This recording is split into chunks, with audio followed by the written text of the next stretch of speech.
Hello, welcome welcome welcome to the new video. और आज हमारे साथ जुड़ गई है ईशा। वेलकम करिए इनको। और ये आज से हमारे शो के होस्ट होने वाली है और ये आपको बहुत सारे वीडियोस में अब आगे दिखने वाली है। तो ओवर टू यू ईशा। आज हम डिस्कस करने वाले India versus Pakistan Asia cup 2025 का गेम। मैच होने के पहले आई नो बहुत सारी बातें हुई हैं, बट मैच उस लेवल का हो नहीं पाया। लेकिन मैच के बाद बहुत सारा ड्रामा हुआ है। तो इस वीडियो में हम क्रिकेट के बारे में डिस्कस करेंगे एंड पोस्ट मैच ड्रामा के लिए एक अलग वीडियो आएगा। इस डिस्कशन को स्टार्ट करने से पहले चैनल को प्लीज़ सब्सक्राइब करें, वीडियो को लाइक करें और इस वीडियो में आपको जो भी सही लगे गलत लगे उसको कमेंट सेक्शन में ज़रूर बताइएगा। और जैसे कि जेडी बोलता है, चलिए मिलते हैं इंट्रो के उस पार।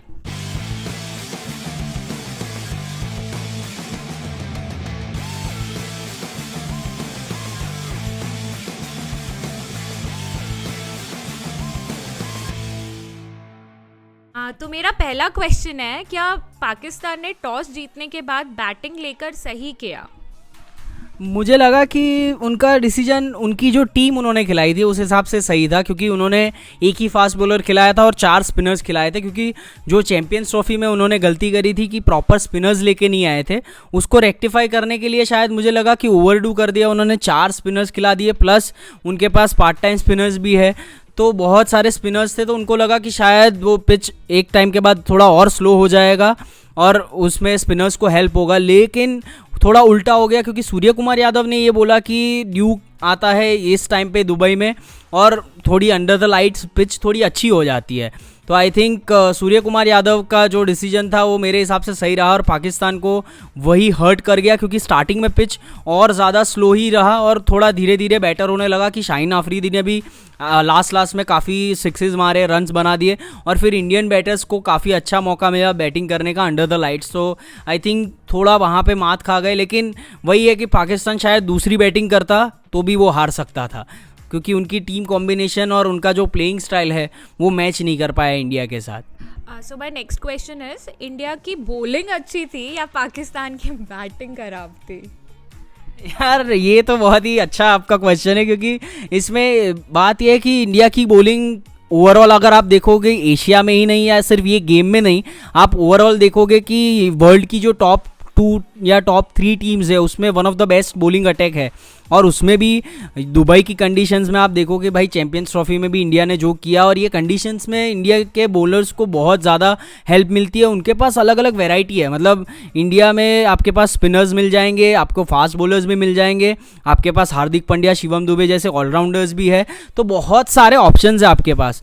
और उसमें भी स्पिनर्स में भी वैरायटी है कि आपके पास वरुण चक्रवर्ती है, फिर कुलदीप यादव जो आपका लेफ्ट आर्म लेग स्पिनर है, और अक्षर पटेल भी है। तो बहुत स्पिनर्स में भी बहुत सारी वैरायटी है। तो आई थिंक इंडिया की बॉलिंग बहुत अच्छी थी, लेकिन जो पाकिस्तान का बैटिंग अप्रोच था वो मुझे बिल्कुल भी अच्छा नहीं लगा। तो आई थिंक दोनों बोल सकते हैं कि पाकिस्तान की बैटिंग तो ख़राब थी, पर इंडिया ने बहुत ही अच्छी और बहुत टाइट लाइंस फेंकी और एरियाज़ अच्छे हिट किए जहाँ पे पाकिस्तान के बैटर्स को हाथ खोलने का मौका भी नहीं मिला। तो आई थिंक इंडिया की बॉलिंग भी बहुत ज़्यादा अच्छी थी। नेक्स्ट क्वेश्चन इज, पाकिस्तान क्या स्पिन अच्छे से नहीं खेल पा रहा है क्योंकि उनके 60 डॉट बॉल्स थे? हाँ, ये बात तो बहुत सही है कि भाई पाकिस्तान को स्पिन खेलने में बहुत इशू आ रहा है। क्योंकि और ये ऐसा नहीं कि इस मैच में हमको पता चला है, अगर आप पिछले 2-3 साल में देखोगे तो पाकिस्तान के जो बैटर्स हैं उनको स्पिन खेलने में बहुत इशू आ रहा है। मतलब 2023 का आप ODI वर्ल्ड कप देख लो, या 2024 का आप T20 वर्ल्ड कप देख लो, या इनफैक्ट 2023 का एशिया कप भी जो हुआ था श्रीलंका में, वहाँ पर भी आप देख लो, और अब आप चैंपियंस ट्रॉफी देख लो और ये वाला टूर्नामेंट। तो आई थिंक लाइन से 4-5 टूर्नामेंट्स ऐसे रहे जहां पे पाकिस्तान का पूरा वो एक्सपोज हो गया है कि वो लोग स्पिन नहीं खेल पा रहे, और खास करके रिस्ट स्पिन वो लोग पिक ही नहीं कर पा रहे। और उनके एक्स क्रिकेटर्स भी बहुत ज़्यादा पॉइंट आउट करते हैं कि भाई पाकिस्तान के बैटर्स को रिस्ट स्पिन पिक करना ही नहीं आ रहा है, हाथ से वो पढ़ ही नहीं पा रहे हैं। तो वो बहुत ज़्यादा डिफिकल्ट हो जाता है। और जब आप हाथ से पिक नहीं कर पा रहे हो ना स्पिनर को, तो उन स्पिनर को खेलना बहुत डिफिकल्ट हो जाता है, क्योंकि आप वेट कर रहे हो कि भाई बॉल पिच कब होगा और वहाँ से क्या मूव करेगा, वो डिसाइड करने में बहुत लेट हो जाता है और वहाँ पे आप अच्छे से फ्रीली खेल नहीं पाते हो। तो उस वजह से वो जो डॉट बॉल्स आपने बोला कि 60 डॉट बॉल्स, मतलब 20 ओवर के गेम में आपने 10 ओवर डॉट्स खेल दिए, तो वो तो सबसे बड़ा आपको वहाँ पे ही फटका लग गया। तो आई थिंक वो चीज़ जो थी कि उनका स्ट्राइक रोटेशन नहीं हो रहा है और वो अच्छे से स्पिन को खेल नहीं पा रहे हैं, तो वो बहुत बड़ा डिसएडवांटेज हुआ। और उनका जो टोटल 130 के आसपास हुआ, वो भी इंडिया के बॉलर्स ने बहुत ज़्यादा रन दे दिया लास्ट में, नहीं तो शायद 100 रन भी नहीं कर पाता पाकिस्तान। तो आई थिंक जो उनकी इनएबिलिटी एक तरीके से बोलेंगे स्पिन को खेलने की, और स्पेशली कुलदीप यादव को देख के तो उनको क्या हो जाता है समझ में नहीं आता, मतलब उनको अलग से ही कुछ दिखने लगता है कि भाई कुलदीप यादव आ गया, ये तो हमको छोड़ेगा नहीं। और उसको वो शायद कुलदीप यादव के नाम को ही सोच के वो लोग खेल लेते हैं और वहाँ पे आउट हो जाते हैं। तो आई थिंक उनको स्पिन पे वर्क करना पड़ेगा, और ये ऐसा नहीं कि भाई एक हफ्ते में वो लोग सीख जाएंगे, ये एक प्रोसेस है, उनको काम करना पड़ेगा, 6 महीने 7 महीने ऐसा लंबा टाइम देना पड़ेगा। 3 इयर्स नहीं खेल पा रहे थे। वही पर वही है कि सिस्टम उनका वैसा है कि प्लेयर्स को पता नहीं है, वो लोग आज मैच खेल रहे हैं, कल खेलेंगे नहीं खेलेंगे, तो वो बहुत डिफ़िकल्ट हो जाता है कि भाई प्लेयर्स अपनी सिक्योरिटी देखेगा या अपने आप को इम्प्रूव करेगा। उसको ये है कि भाई मैं 20 रन या 50 रन मार लूँ तो मेरी जगह फिक्स हो जाए, फिर मैं अपनी जो भी चीज़ें इम्प्रूव करनी है वो करूँगा। तो आई थिंक वो सब चीज़ें भी बहुत पॉलिटिक्स और ये सब भी है, तो आई थिंक उनको थोड़ा टाइम लगेगा ये इम्प्रूव करने के लिए। So my next question is, Bumrah को कल 2 सिक्सेस पड़े, व्हाट अबाउट दैट?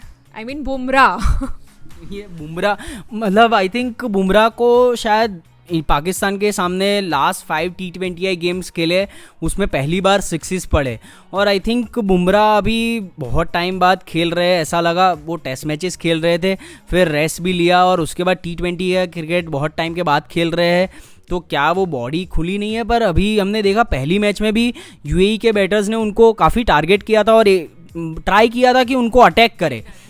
तो मुझे लग रहा है कि अब बुमराह को ये लोग फिगर आउट करने लगे हैं कि भाई बुमराह को अगर आप अटैक करोगे तो वो थोड़ा पीछे चला जाता है या थोड़ा बैकफुट पे ले लेता है कि भाई अब क्या कर सकते हैं। तो आई थिंक वो स्ट्रेटजी अब टीम्स अपनाना चालू करेगी, लेकिन आई थिंक बुमराह भाई नंबर 1 बॉलर है और वो उसको भी काउंटर करेगा वो, मतलब हाँ, मतलब पर कल बहुत शॉकिंग था कि भाई बुमराह को 2 सिक्सेस पड़ गए और फिर सूफियान मुकीम जैसा टेल एंडर आके बुमराह को 2 चौके मार रहा है, वो बहुत ज़्यादा ही मुझे सरप्राइजिंग लगा। बट आई थिंक वो थोड़ी स्लो और ड्राई पिच थी, तो फास्ट बॉलर्स के लिए उतनी हेल्प भी नहीं थी at the end of the innings, मतलब स्टार्टिंग में थोड़ा बॉल स्विंग हो रहा था लेकिन back end of the innings में इतनी हेल्प नहीं थी, तो आई थिंक उस वजह से हो सकता है कि उसको थोड़े रन पड़े। लेकिन अगर आप ओवरऑल बुमराह की फिगर्स देखोगे तो उन्होंने 4 ओवर में सिर्फ 28 रन दिए, तो अगर आप देखोगे तो उनके जो चौके छक्के पड़े हैं वो मिला के आई थिंक 2 छक्के मतलब 12 रन और 2 चौके 8 रन, तो 20 रन तो चौके छक्के के पड़े,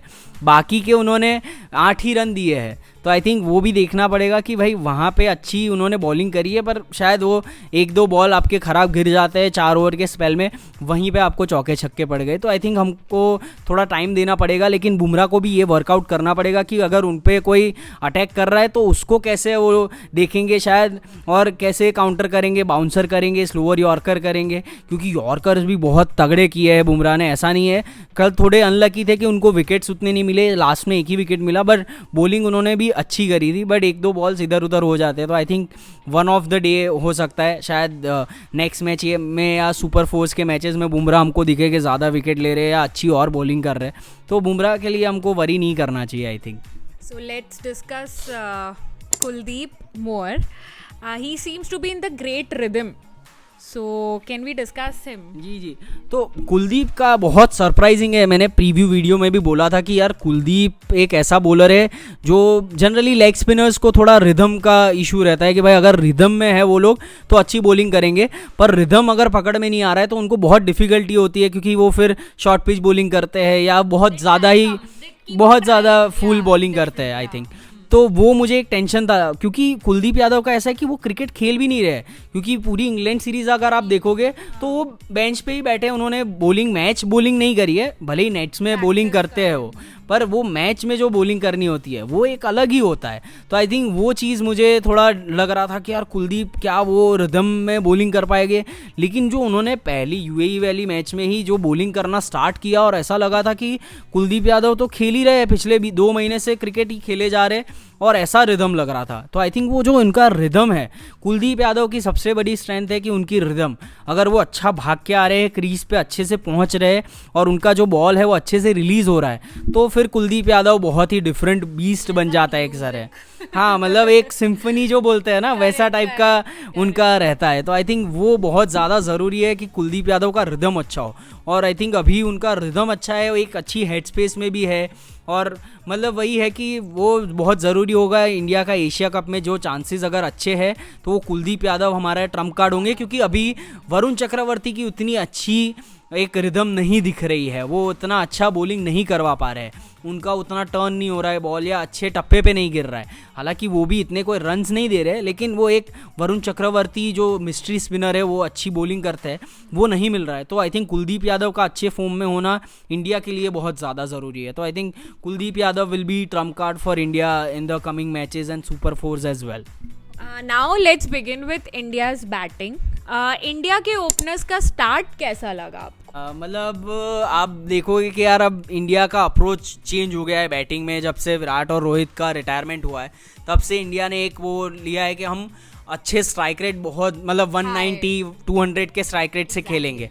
और आई थिंक अभिषेक शर्मा जो है वो बहुत ही ज़्यादा उस टेम्पलेट में बैठ जाते हैं कि भाई अभिषेक शर्मा आएंगे वो पहली बॉल से ही मारेंगे। और आप देखो कि अभिषेक शर्मा पहली बार शाहीन अफरीदी को खेल रहे थे इंटरनेशनल क्रिकेट में, और उन्होंने पहली ही बॉल पे आगे आके चौका मारा है। भाई शाहीन अफरीदी ऐसा नहीं कि भाई 120 125 पे बॉलिंग करता है, शाहीन अफरीदी 140 पे बॉलिंग करता है, उसके बाद भी वो आगे आके उन्होंने जो चौका मारा, और फिर ऐसा नहीं कि वो चौका आ गया तो भाई थोड़ा आराम से खेलेंगे, दूसरी बॉल उनके ही एरिया में पड़ी तो उन्होंने ओवर कवर छक्का मारा है। मतलब वो तो बहुत ही ज़्यादा एक्सीलेंट शॉट था मेरे हिसाब से, और बहुत ही बढ़िया बैटिंग करी। और इनफैक्ट शुभमन गिल भी एक उन्होंने अप्रोच अपना चेंज किया है कि भाई शुभमन गिल, मैंने प्रीव्यू वीडियो में भी बात किया था कि यार थोड़ा टाइम लेते हैं, थोड़ा सेटल होते हैं, गैप्स में रन मारते हैं, लेकिन अभी शुभमन गिल भी ऐसा है कि स्टेप डाउन करके चौके मार रहे हैं, छक्के मारने की कोशिश कर रहे हैं। तो आई थिंक शुभमन गिल ने भी अपना अप्रोच चेंज किया, क्योंकि उनको वाइस कैप्टन बनाया। ऑफकोर्स तो टीम में आपको जस्टिफाई करना पड़ेगा आपका जगह,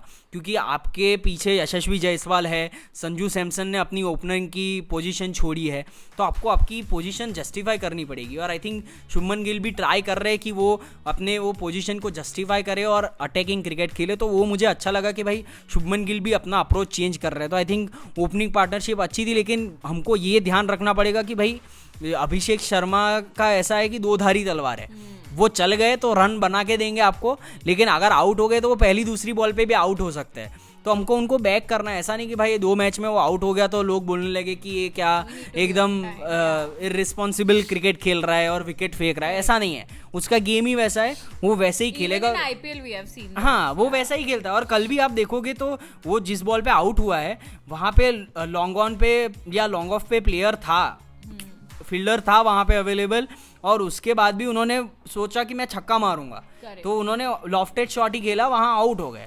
तो वो वही है कि भाई अगर आपके बैट पे लग गई तो छक्का चला जाएगा, पर इंटेंट है। तो हमको अभिषेक शर्मा को छोड़ना पड़ेगा उनके हाल पे कि भाई आप जैसे खेलना चाहते हो खेलो, आपको कोई डिस्टर्ब नहीं करेगा। तो आई थिंक ये श्रेय जाता है सूर्य कुमार यादव और गौतम गंभीर को भी कि उन्होंने फ्रीडम दिया हुआ है सारे प्लेयर्स को कि आप अपनी नेचुरल गेम खेलो। तो मुझे बहुत मज़ा आया भाई ओपनर्स की बैटिंग देखने में, तो मुझे बहुत अच्छा लगा। Now let's discuss more about my current favorite after Dhoni and Kohli, of course, Shubman. So what about his game?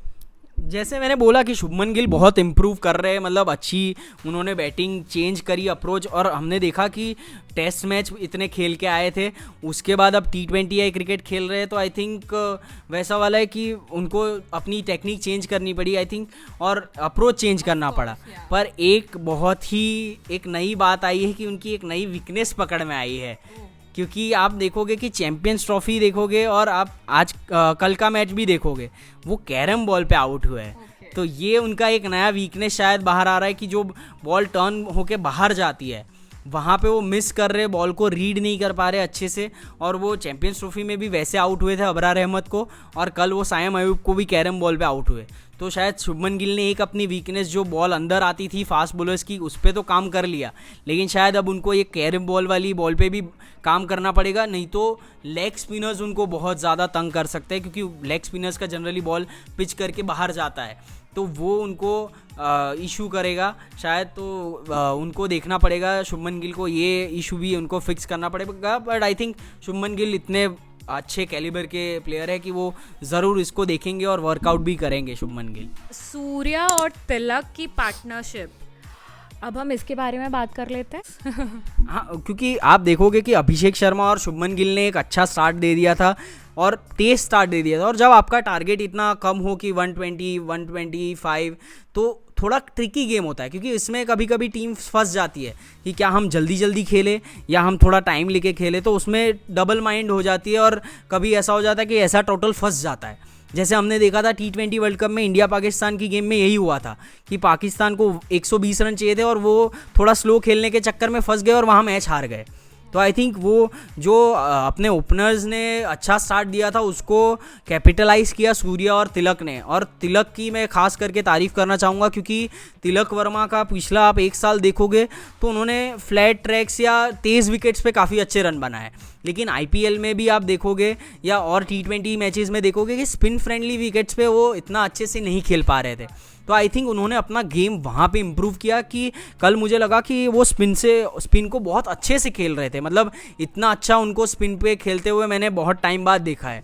तो आई थिंक उनके पास टैलेंट तो है ही, और उन्होंने अपनी वीकनेस पे भी काम किया, और वो उन्होंने वहाँ पे जो इनिंग खेली 31 बॉल्स 31 मारे पर, वो शायद सूर्य कुमार यादव के कंधे से भी उन्होंने प्रेशर थोड़ा कम किया, क्योंकि सूर्य कुमार यादव को भी थोड़ा इशू हो रहा था कि वो अपने फ्रीली नहीं खेल पा रहे थे शॉट्स। उन्होंने भी काफ़ी ट्राई किया स्वीप्स खेलने का और ये सब, पर तिलक वर्मा ने भी बहुत अच्छी बैटिंग करी। और आई थिंक वो जो मुंबई इंडियंस के टीममेट्स है वो एक उनको पता है कि ट्यूनिंग कैसी है, और पार्टनरशिप्स उनकी पहले भी हुई है मुंबई इंडियंस में भी, तो आई थिंक वो हेल्प कर गया, और वो पार्टनरशिप आई थिंक वो मैच को एक सील कर दिया कि भाई इंडिया ही जीतेगा, अब यहाँ से तो हार नहीं सकता।